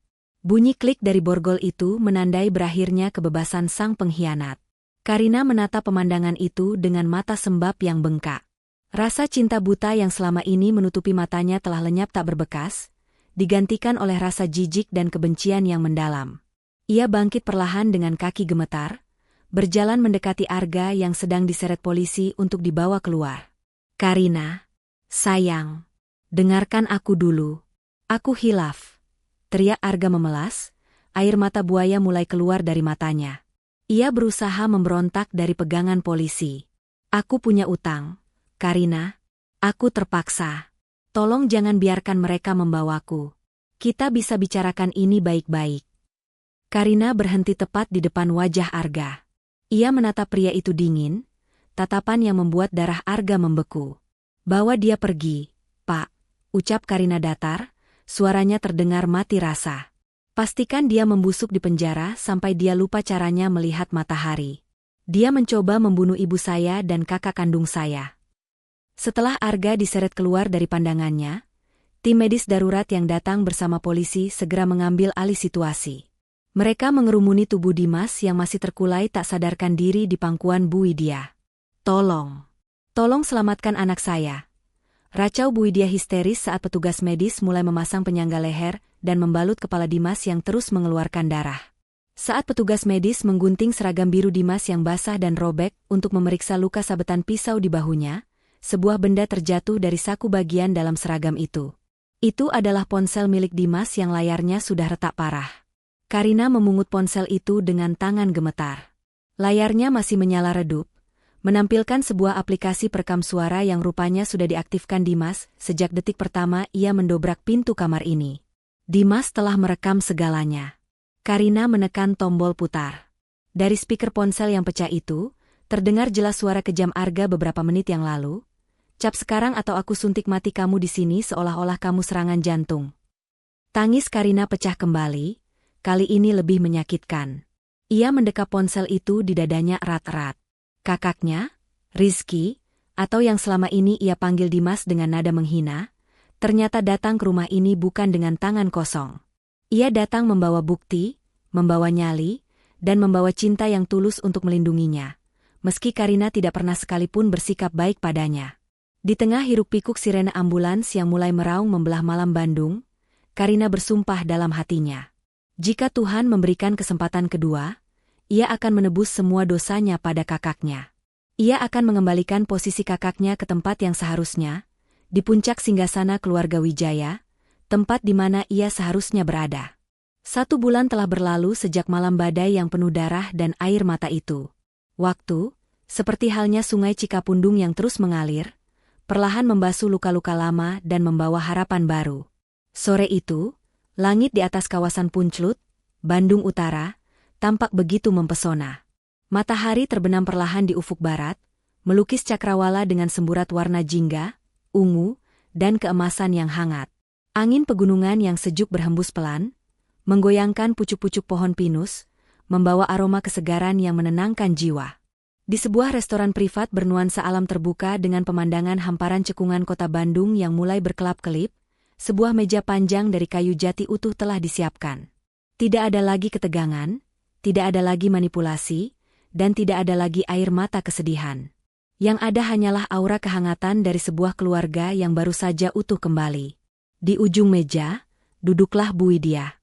Perubahannya sungguh drastis bagaikan bumi dan langit. Wajahnya yang dulu pucat dan cekung karena depresi, kini terlihat segar dan merona merah. Meskipun ia masih harus menggunakan kursi roda untuk perjalanan jauh, namun postur tubuhnya kini tegak penuh percaya diri. Terapi wicara intensif yang ia jalani setiap hari dengan semangat membara membuahkan hasil manis. Ia sudah bisa berbicara kembali, merangkai kalimat demi kalimat, meski temponya perlahan dan lembut. Senyum tidak pernah sedetik pun lepas dari bibirnya saat ia memandangi dua permata hatinya yang duduk mengapitnya. Di sisi kiri, duduk Karina. Sang Ratu Es dari Asia Afrika itu telah mencair sepenuhnya. Ia tidak lagi mengenakan blazer hitam kaku dan sepatu hak tinggi yang menyiksa. Hari ini, Karina tampil anggun dengan balutan gaun sederhana berwarna pastel yang lembut. Rambutnya digerai alami, dan wajahnya dipulas make-up tipis yang memancarkan kecantikan naturalnya. Sifat angkuh dan otoriternya lenyap tak berbekas, digantikan oleh kerendahan hati yang ia pelajari dari harga mahal sebuah penyesalan. Dan di sisi kanan, duduklah sang pangeran yang telah pulang. Dimas, atau kini kembali dipanggil dengan nama lahirnya yang gagah, Rizky. Seragam OB biru muda yang lusuh dan bau keringat itu telah menjadi sejarah. Rizky kini mengenakan kemeja batik lengan panjang yang rapi, memancarkan karisma wibawa yang sangat mirip dengan almarhum ayah mereka. Di pelipis kirinya, terdapat bekas luka jahitan yang masih terlihat samar, sebuah tanda mata abadi dari malam penyelamatan itu. Namun, luka itu tidak membuatnya terlihat cacat, justru membuatnya terlihat seperti pahlawan perang yang tangguh. Tidak ada lagi kacamata tebal retak yang menyembunyikan ketampanannya. Ayo dimakan, Mas Rizky. Ini ayam bak kakak goreng basah kesukaan Mas waktu kecil. Ibu bilang, dulu Mas bisa menghabiskan 1 ekor sendirian kalau sedang lapar. Ucap Karina sambil dengan telaten menyendokkan nasi hangat dan potongan ayam ke piring kakaknya. Nada bicaranya begitu hormat dan penuh kasih sayang. Jauh berbeda dengan saat ia membentak Dimas di lobi kantor sebulan lalu. Rizky tertawa renyah, suara tawanya terdengar berat dan menenangkan. Wah, kamu ini, Rin. Jangan buka kartu lama di depan pelayan restoran dong. Malu, nanti wibawa kakak sebagai direktur utama yang baru dilantik bisa luntur seketika. Biarkan saja, sahut Bu Widya menimpali. Suaranya pelan namun terdengar jelas dan penuh kebahagiaan. Tangannya yang hangat terulur, menggenggam tangan Rizky dan tangan Karina sekaligus di atas meja makan. Ibu sangat bahagia. Tuhan sangat baik. Dia mengembalikan kalian berdua ke pelukan ibu dengan cara yang indah. Mendengar perkataan ibunya, mata Karina berkaca-kaca. Ia meletakkan sendoknya perlahan, lalu menatap wajah kakaknya lekat-lekat. Rasa bersalah itu masih ada, namun kini telah berubah menjadi rasa syukur. Mas, ucap Karina lirih, suaranya sedikit bergetar. Aku minta maaf sekali lagi ya. Setiap kali aku melihat bekas luka di pelipis Mas itu, rasanya aku ingin menampar diriku sendiri. Aku adik yang durhaka. Aku yang menghina Mas, aku yang memecat Mas, tapi Mas justru yang hampir mati demi menyelamatkanku. Rizky tersenyum lembut. Ia mengulurkan tangannya dan mengacak-acak puncak kepala adiknya dengan gemas. Persis seperti kebiasaannya dulu sebelum ia diculik 20 tahun lalu. Sudahlah, Rin. Jangan diungkit lagi. Simpan itu sebagai pelajaran, bukan penyesalan. Waktu itu kamu tidak tahu, dan kakak juga tidak ingat siapa diri kakak. Mungkin tamparan kamu di lobi waktu itu memang perlu, supaya Tuhan membukakan jalan bagi ingatan kakak untuk kembali. Yang penting sekarang, kita sudah berkumpul. Kita jaga ibu sama-sama, dan kita bangun kembali Wijaya Corp dengan cara yang benar, tanpa orang-orang jahat seperti Arga. Mereka pun tertawa bersama. Tawa yang lepas, tawa yang menyembuhkan luka batin. Di bawah langit senja yang perlahan berganti menjadi malam bertabur bintang, keluarga Wijaya menikmati makan malam itu dengan penuh rasa syukur. Kisah ini mengajarkan kita satu hal penting. Darah tidak akan pernah salah mengenali pemiliknya. Sejauh apapun ia pergi, seburuk apapun keadaannya, ikatan batin keluarga akan selalu menuntunnya pulang. Dari seorang office boy yang terhina dan dianggap sampah, Rizky membuktikan bahwa emas murni akan tetap berkilau meski terendam dalam lumpur sekalipun. Dan bagi Karina, ia akhirnya mengerti bahwa harta yang paling berharga di dunia ini bukanlah jabatan CEO atau tanah miliaran rupiah, melainkan kehadiran seorang kakak yang siap pasang badan untuk melindunginya dari badai dunia. Waktu adalah penyembuh yang paling ajaib. Ia berjalan tanpa suara, mengubah musim, mengganti kalender, dan perlahan menghapus jejak-jejak luka yang pernah menganga lebar. 5 tahun telah berlalu sejak badai besar mengguncang keluarga Wijaya. Kini, rumah mewah di Dago Pakar itu tidak lagi terasa dingin dan sepi seperti istana hantu. Rumah itu kini hidup, bernapas, dan dipenuhi oleh suara yang paling indah di dunia, suara tawa anak-anak. Pagi itu, matahari hari Minggu bersinar cerah, menembus celah-celah dedaunan pohon mangga yang rindang di halaman belakang. Di atas rerumputan hijau yang terpotong rapi, seorang bocah laki-laki berusia 4 tahun sedang berlari-lari riang mengejar bola. Tawanya berderai memecah keheningan pagi. "Ayo, Papa, kejar Fajar kalau bisa," teriak bocah itu dengan semangat. Seorang pria dewasa dengan pakaian santai, kaos polo putih dan celana pendek, berlari kecil di belakangnya, sengaja memperlambat lari agar tertangkap. Itu adalah Rizky.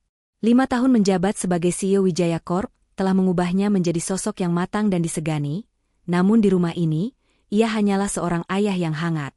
Tidak ada lagi jejak office boy yang minder dalam dirinya, yang ada hanyalah aura kebapakan yang melindungi. "Hap, kena kamu." Rizky menangkap tubuh mungil putranya, mengangkatnya ke udara, lalu memutar-mutarnya hingga si kecil memeki kegirangan. Dari teras belakang, Bu Widya memandang pemandangan itu dengan mata berbinar. Ia duduk di kursi taman yang nyaman, bukan lagi di kursi roda. Berkat fisioterapi yang tak kenal lelah dan motivasi hidup yang tinggi, ia kini bisa berjalan lagi meskipun harus pelan dan hati-hati. Wajahnya berseri-seri, memancarkan kedamaian yang paripurna. Ia menyeruput teh hangatnya, menikmati masa tua yang sempat ia kira akan berakhir tragis. "Mas Rizky, jangan diputar-putar terus, nanti Fajar pusing, loh," tegur seorang wanita hamil yang berjalan keluar membawa nampan berisi pisang goreng. Itu Karina. Perutnya yang membuncit menandakan ia sedang mengandung anak pertamanya.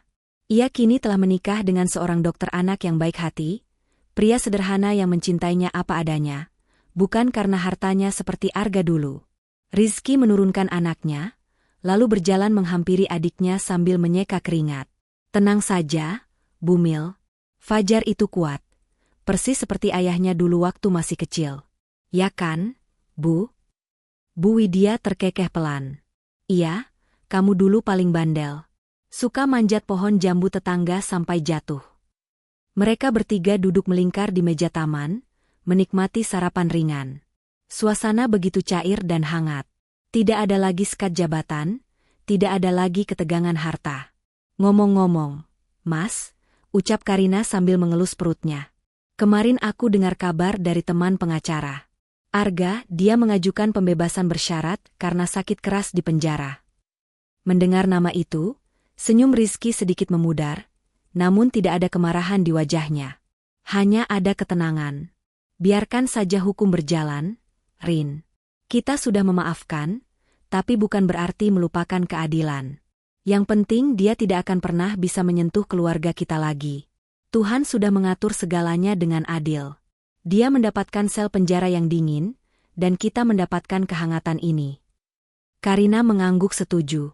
Ia menatap kakaknya dengan penuh rasa hormat. Di bawah kepemimpinan Rizky, perusahaan mereka berkembang pesat. Rizky menerapkan kebijakan yang sangat memanusiakan karyawan. Ia bahkan membuat program beasiswa khusus untuk anak-anak petugas kebersihan, OB, dan Satpam, karena ia tidak pernah lupa dari mana ia berasal. Seragam biru yang dulu ia pakai dengan rasa malu, kini menjadi simbol perjuangan yang ia banggakan. "Terima kasih ya, Mas," bisik Karina tiba-tiba, matanya berkaca-kaca menatap kakaknya. "Untuk apa?" tanya Rizky sambil mengunyah pisang goreng. "Untuk semuanya. Kalau Mas tidak pulang waktu itu, kalau Mas tidak melamar jadi OB, mungkin aku dan Ibu sudah tidak ada di sini." Mas bukan cuma menyelamatkan perusahaan, tapi menyelamatkan jiwaku. Rizky tersenyum, lalu menggenggam tangan adiknya dan tangan ibunya di atas meja. Itulah tugas seorang kakak, Rin. Dan itulah cara kerja takdir. Darah tidak akan pernah salah mengenali jalannya untuk pulang. Sejauh apapun aku pergi, benang merah itu selalu menarikku kembali ke sini, ke rumah kita. Angin sepau-sepau bertiup, menerbangkan beberapa helai daun kering. Di kejauhan, lonceng gereja dan suara adzan samar-samar terdengar bersahutan, menandakan kedamaian di kota Bandung. Kisah tentang Sio Angku dan Obe Bisu itu kini telah menjadi legenda keluarga. Sebuah cerita pengantar tidur untuk Fajar dan anak Karina kelak. Bahwa di dunia ini, jangan pernah menilai buku dari sampulnya, dan jangan pernah meremehkan kekuatan cinta keluarga. Karena terkadang, pahlawan yang kita cari tidak datang menunggang kuda putih, melainkan datang dengan memegang kain pel dan sapu, siap membersihkan kekacauan hidup kita. Nah, Sobat Ken Arok Productions, itulah akhir dari kisah rahasia di balik seragam biru. Bagaimana? Apakah air mata kalian menetes? Atau hati kalian merasa hangat? Pelajaran berharga yang bisa kita petik adalah, jangan pernah menghina siapapun, karena roda kehidupan itu berputar. Orang yang kita rendahkan hari ini, bisa jadi adalah orang yang akan menolong kita esok hari. Dan ingatlah, harta yang paling berharga bukanlah tumpukan uang atau jabatan tinggi, melainkan keluarga yang utuh dan saling menyayangi. Terima kasih sudah mendengarkan cerita ini sampai akhir. Bagi kalian yang belum subscribe, ayo tekan tombolnya sekarang juga biar tidak ketinggalan kisah-kisah seru berikutnya. Jangan lupa like, share, dan tulis di kolom komentar, saya sayang keluarga saya. Saya doakan, semoga kalian semua yang menonton video ini dijauhkan dari orang-orang jahat, didekatkan dengan rezeki yang halal, dan selalu diselimuti kebahagiaan bersama orang-orang tercinta. Sampai jumpa di cerita selanjutnya. Salam hangat dari Ken Arok Productions. Nah, Sobat Ken Arok Productions, bagaimana perasaan kalian setelah mendengar ending dari kisah perjalanan Rizky dan Karina tadi? Apakah ada yang matanya berkeringat atau justru tersenyum puas, karena si Arga akhirnya kena batunya? Saya mau minta pendapat jujur kalian nih, coba tuliskan di kolom komentar ya. Biasanya kan di channel ini kita sering banget mendengarkan kisah-kisah romansa yang penuh intrik asmara. Nah, cerita, rahasia di balik seragam biru, kali ini rasanya agak berbeda. Ya, lebih menonjolkan sisi drama keluarga, perjuangan seorang kakak, dan kasih sayang tulus seorang ibu. Menurut kalian, setuju nggak kalau sesekali kita kasih refreshing atau selingan dengan cerita-cerita bertema keluarga seperti ini? Hitung-hitung biar kita nggak bosan dan nggak melulu tegang soal cinta-cintaan terus. Sekali-kali kita butuh cerita yang bikin hati hangat, yang bikin kita ingat sama orang tua, dan bikin kita sadar kalau keluarga itu nomor satu. Kalau kalian setuju kita perbanyak cerita variasi seperti ini, coba ketik, setuju bang, di kolom komentar. Tapi, kalau kalian tim garis keras yang lebih suka cerita full romantis dan pembalasan dendam asmara, tulis juga pendapat kalian, ya. Misalnya, lebih suka yang romantis. Setiap masukan dari kalian sangat berarti buat saya untuk meracik cerita-cerita yang lebih seru, lebih nendang, dan pastinya bikin kalian betah pantengin channel ini. Oke, itu saja untuk video kali ini. Terima kasih banyak sudah meluangkan waktu mendengarkan dongeng kehidupan ini dari awal sampai akhir. Jangan lupa, sebelum tutup videonya, pastikan kalian sudah like dan share ke teman-teman kalian. Saya pamit undur diri. Sampai jumpa di kisah selanjutnya yang pastinya tak kalah menguras emosi dan penuh kejutan. Tetaplah berbuat baik, dan sayangi keluarga kalian selagi ada. Salam Ken Arok Productions.